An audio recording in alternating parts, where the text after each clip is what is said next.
simple thought experiment, maybe. I don't know what you'd call it. It's about what laws are worth breaking and why they're worth breaking. So you drive up to a stoplight and there's no other cars.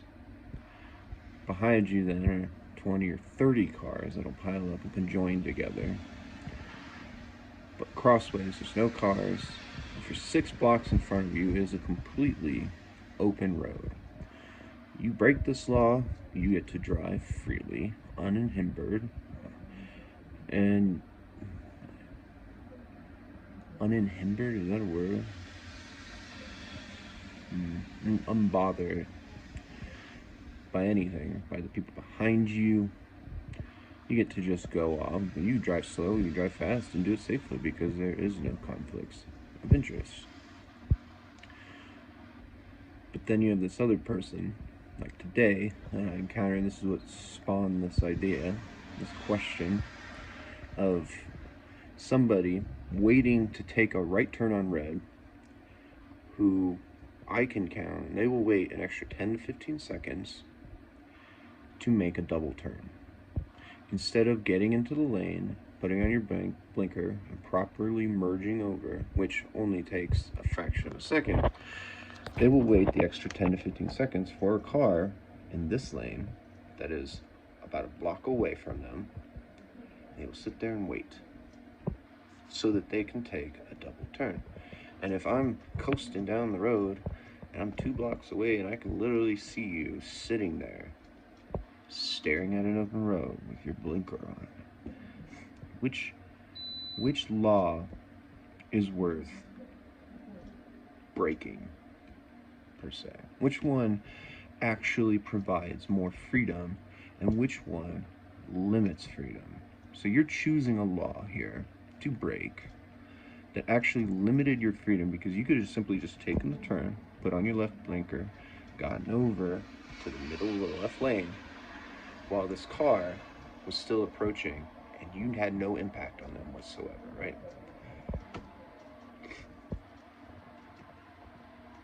It's just people need to understand these things because it is pure, relentless incompetence that I encounter from day to day, and it's just, I'm sick of it. Like, I just want to drive freely. It's gotten to the point where I'm pretty sure maybe somebody put like some sort of a sensor on my car or something to trigger the lights, because I understand full and well the probabilistic structures of how to encounter a green light almost 90% of the time. And for some reason, every single day, I'm encountering the same idiocy and the same issues with red lights so that I can't just drive freely and conserve gas. It's gotten to the point where there are more people that wouldn't pass this test, but they want to impact your choices, to impact your freedoms, right? They want to take away. That's how they find their value. And it's the sort of people you can hear the slushy. They will go the slushy road, right? There'll be people that will go quicker to drive over slush, to splatter people. Now, if I walked by you and I picked up a bunch of slush on the road and I threw it at you, that would be assault, wouldn't it? Technically. I mean, you're ruining somebody's clothes.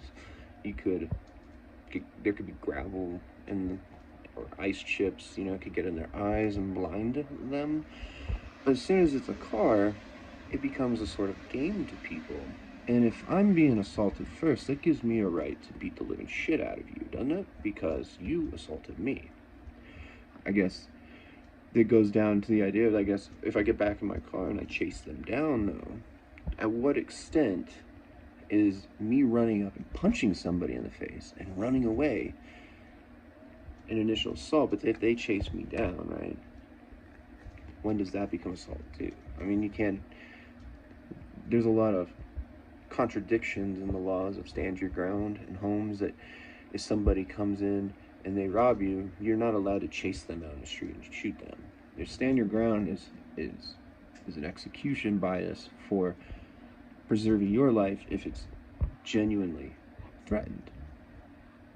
So we have that formality. I mean, if somebody assaults me, like driving too fast on purpose, because I'm an adult, I'm not an idiot. I slow down for people. I actually look out for this slush because I don't want to splash people. So I'm just gonna go up, grab a bunch of slush, and throw it all over your car. That's fair, isn't it?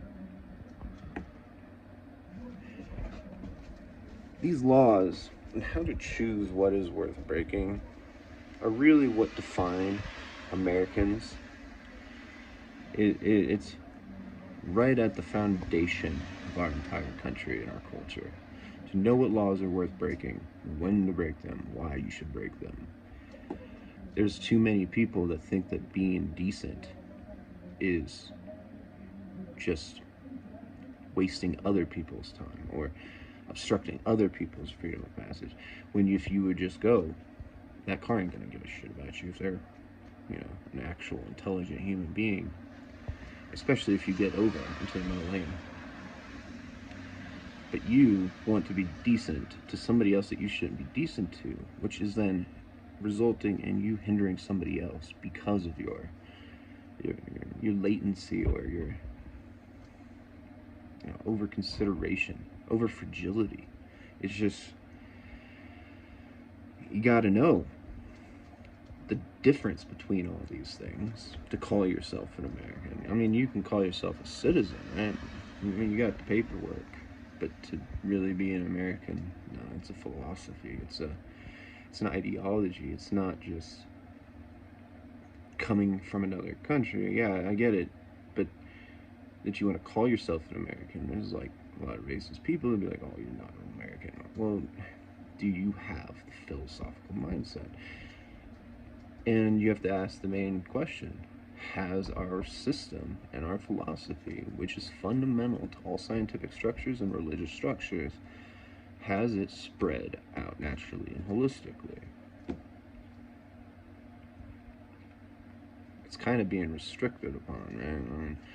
It's ever closing on us. It feels like somebody's tightening a noose, it seems, because people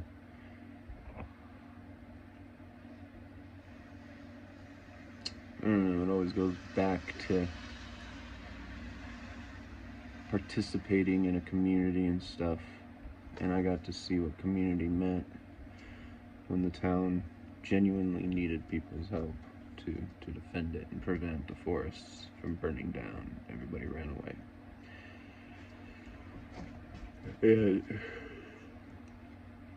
It's like in an old western when the barn lights on fire and all the neighbors come with buckets full of water, or the town's gonna flood and everybody brings sandbags, right? Where is that anymore? I don't think people actually have what it takes. Because, I mean, if you can't even figure out not to drive too fast over slushy snow, you're a putz. You don't have the self-awareness, the consideration. I guarantee 5 more times down the road, they're gonna do something that's gonna just hinder somebody else or obstruct somebody else, and they're gonna smile and think, oh, that's an old person. You gotta be overly polite and sensitive. Well, that old person, as long as you just don't touch them, they can go on their way and they can be as slow as they want to be, right? It's the same concept of sitting at the light and waiting to double turn for no reason. All these little latencies, they build and they compile and they create this compounded structure of, I've always heard of the chain of yelling, right? There's one guy that has nobody to yell at, and everybody up yells lower, lower, lower, so they can feel superior to one another.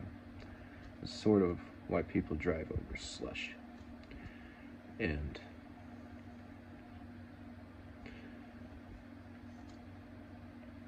eventually what that does is it wires a person's brain and how they educate their children too,